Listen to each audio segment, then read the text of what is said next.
দেখ, আমরা এই মেয়ের সাথে এক বাড়িতে বাস করতে পারবো না। তুমি কি বলছো মা? এটা তো একটা রোগ। এটা সালমার কি দোষ? দেখ, তুই বাড়ি থেকে বের করে দিবি। এই বাড়ি আমার। তুই তো বাবাই বসেছিস। তোকে কাউকে আমি ছাড়বো না। কাউকে ছাড়বো না।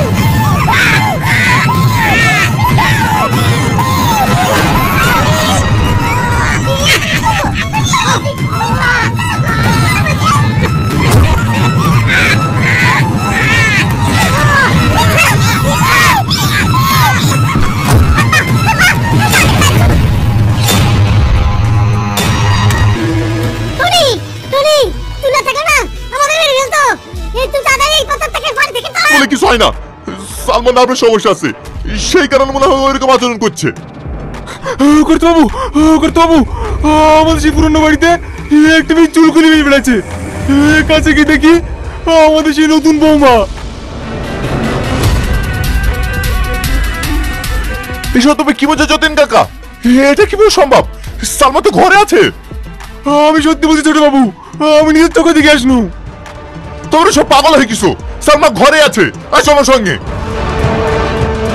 সালমা,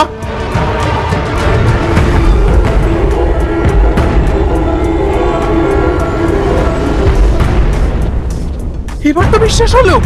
আমি তোকে বলিনি সালমা কোনো সাধারণ মেয়ে না, ওর মধ্যে অশুভত্ব আছে। কিন্তু মা। কোনো কিন্তু না, গো তুমি এর কিছু একটা ব্যবস্থা করো। ঠিক আছে, আমি দেখছি।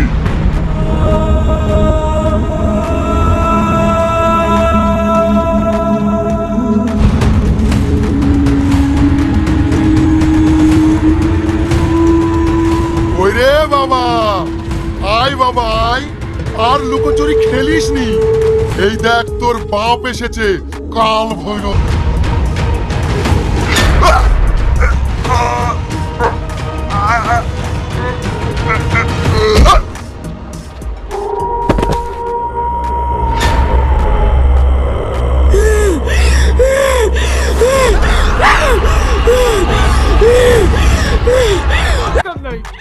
শুধু একজনে তাদের কাজকে ছেড়ে দিলাম।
আমার বাবার জীবন প্রায় শেষ পর্যায়ে।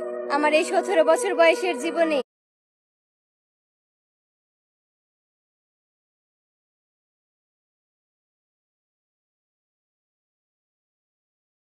আমার বাবাকে আমি 17টা দিন